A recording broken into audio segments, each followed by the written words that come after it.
Hello student आप सभी का नारायण बायोलॉजी क्लासेस में मोस्ट वेलकम है। और स्टूडेंट, आज इस वीडियो लेक्चर में हम sex determination in human being में हम पढ़ेंगे ह्यूमन बीइंग में सेक्स डिटर्मिनेशन कैसे होता है। साथ ही साथ एक और भी टॉपिक कवर करेंगे, sex determination in honey bee. ये दो टॉपिक आज हम कवर करेंगे, सेक्स डिटर्मिनेशन इन ह्यूमंस और sex determination in honey bee. ये जो दो टॉपिक्स है, ये दो टॉपिक्स आज हम इस वीडियो लेक्चर में जानेंगे। चलिए स्टार्ट करते हैं। पहला जो टॉपिक है sex determination in human being की बात करते हैं। तो पहले ही हम जान चुके हैं कि जो सेक्स डिटर्मिनेशन है की जो मैकेनिज्म है वो ह्यूमन बीइंग के केस में कैसा होता है, XY टाइप का होता है। कैसा होता है, XY टाइप का होता है सेक्स डिटर्मिनेशन। अगर हम ह्यूमन बीइंग की बात करें तो ह्यूमन बीइंग में टोटल कितने पेयर ऑफ क्रोमोसोम होते हैं, तो 23 पेयर ऑफ क्रोमोसोम पाए जाते हैं, जिसमें से 22 पेयर जो क्रोमोसोम है वो एकदम एग्जैक्टली मतलब टोटली सेम होते हैं। अगर मेल्स में देखें और फीमेल्स में देखें और मेल्स में देखें तो दोनों में 22 pair of chromosome exactly same होते हैं। जो जीन्स उनके मेल्स में होता है वही जीन्स फीमेल्स में भी होता है। और इस क्रोमोसोम को हम ऑटोसोम क्रोमोसोम कहते हैं। जो 22 पेयर ऑफ क्रोमोसोम है जो मेल और फीमेल में सेम होते हैं, उन क्रोमोसोम को हम क्या बोलते हैं, ऑटोसोम क्रोमोसोम बोलते हैं। जबकि एक पेयर ऑफ क्रोमोसोम ऐसा होता है जिसे एक्स क्रोमोसोम कहते हैं, और यह एक्स क्रोमोसोम पेयर में पाया जाता है फीमेल के अंदर। ह्यूमन फीमेल के अंदर ये एक्स क्रोमोसोम किससे पाया जाता है, पेयर में पाया जाता है।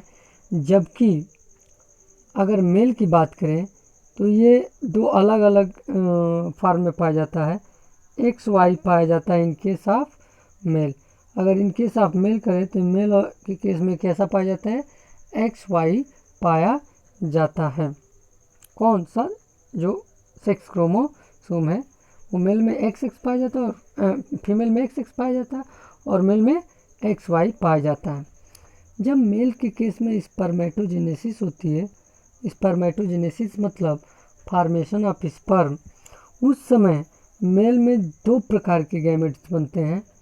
एक 50% ऐसे गैमेट बनते हैं जिनके पास जो है एक्स क्रोमोसोम होते हैं, और 50% ऐसे गैमेट बनते हैं जिनके पास वाई क्रोमोसोम होते हैं। इसके अलावा इनमें ऑटोसोम क्रोमोसोम भी पाया जाता है। ठीक, अगर हम फीमेल की बात करें तो फीमेल में सिर्फ एक ही टाइप का ओवम बनता है।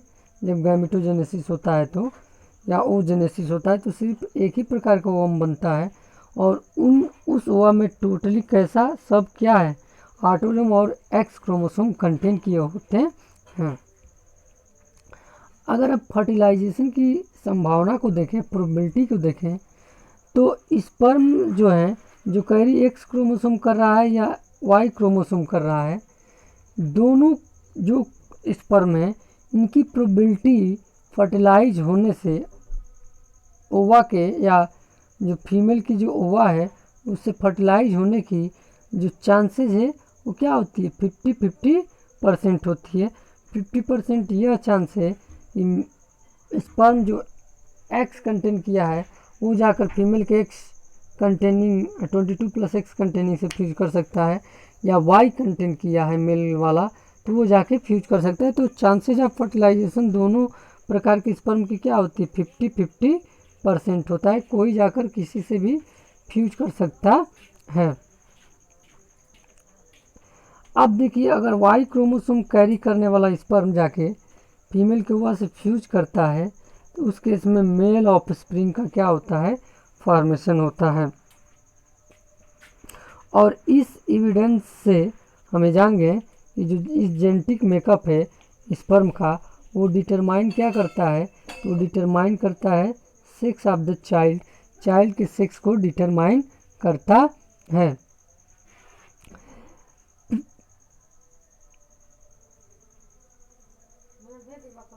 प्रेगनेंसी के समय यह एविडेंस जब हो जाता है तो प्रेगनेंसी के समय 50% ये चांसेस होती है कि मेल का बर्थ होगा, मेल चाइल्ड का बर्थ होगा, और 50% ही ये चांसेस होती है कि फीमेल चाइल्ड का बर्थ होगा। लेकिन अनफॉर्चुनेटली या दुर्भाग्यवश सोसाइटी में यह माना जाता है कि women is responsible for the birth of female child, लेकिन ऐसा नहीं होता है।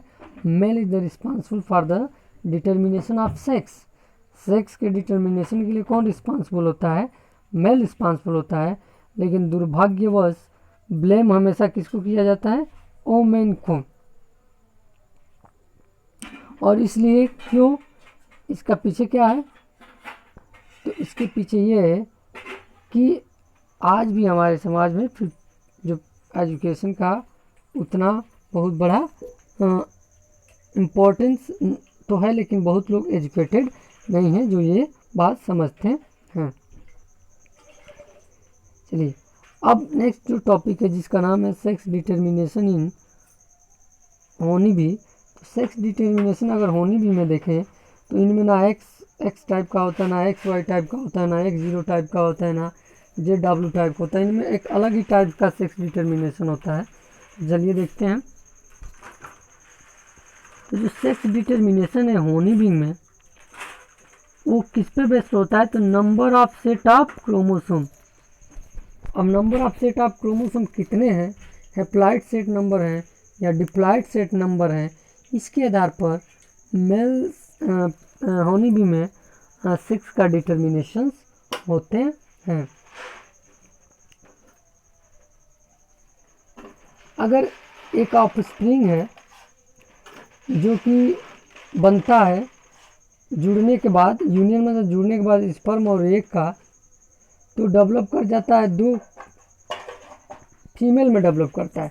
अब फीमेल दो प्रकार की होती हैं जो हाइव में पाई जाती है, क्वीन भी फीमेल है और एक वर्कर भी फीमेल है। तो जो डिप्लॉइड जो होती हैं वो फीमेल में डेवलप हो जाती हैं, जबकि अगर अनफर्टिलाइज एग है और वो डेवलप होता है तो मेल का फॉर्मेशन करता है।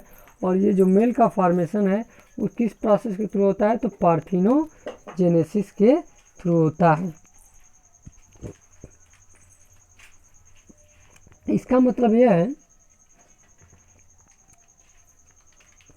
कि मेल होनी बी के अंदर हाफ नंबर ऑफ क्रोमोसोम होता है देन फीमेल। फीमेल की अपेक्षा में देखें तो मेल के अंदर क्या होता है, हाफ नंबर ऑफ क्रोमोसोम होता है। और ये ऐसा क्यों होता है, क्योंकि मेल में जो है मेल का formation haploid number of chromosome की वजह से होता है, जबकि फीमेल का formation diploid number of chromosome के वजह से होता है। और इसलिए जो फीमेल होती है वो डिप्लॉइड होती है, उसके पास 32 क्रोमोसोम्स पाए जाते हैं, जबकि जो मेल होता है वो हैप्लॉइड होता है जिसमें कितने क्रोमोसोम पाए जाते हैं, 16 क्रोमोसोम पाए जाते हैं।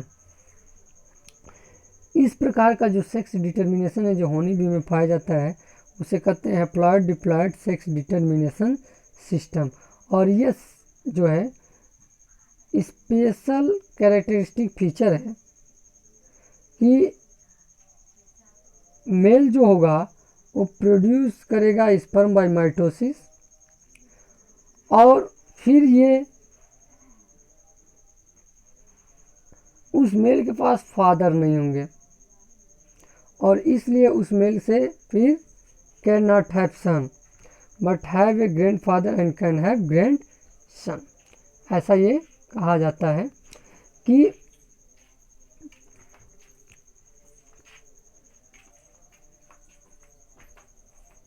characteristic features such as a male produce sperm by mitosis, they do not have father and thus cannot have sons, but have grandfather and have grandson। तो जो मेल है वो स्पर्म बनाता है माइटोसिस के थ्रू, तो इसके पास ना फादर होता है ना सन होता है, लेकिन हाँ इसके ग्रैंडफादर और इसके ग्रैंडसन होते हैं। तो ये जो सेक्स डिटर्मिनेशन मैकेनिज्म है जो हमने पढ़ा, इनमें अगर इस फिगर से हम देखें तो पेरेंट होनी भी फीमेल है, तो फीमेल है तो 32 नंबर ऑफ क्रोमोसोम होगा क्योंकि डिप्लॉयड होती है। अगर मेल है तो 16 नंबर ऑफ क्रोमोसोम होगा क्योंकि हैप्लॉयड होती है। फीमेल में मियोसिस होता है तो 2 हैप्लॉयड गैमेट बनते हैं ओवम, और मेल में माइटोसिस होता है तो एक हैप्लॉयड गैमेट बनता है। अगर ये इससे फ्यूज कर गया तो फीमेल का फॉर्मेशन हो गया, और ये अगर फ्यूज नहीं किया तो मेल का फॉर्मेशन हो जाता है पार्थिनोजेनेसिस प्रोसेस के थ्रू। ठीक है, तो बस इतना ही, अगले वीडियो में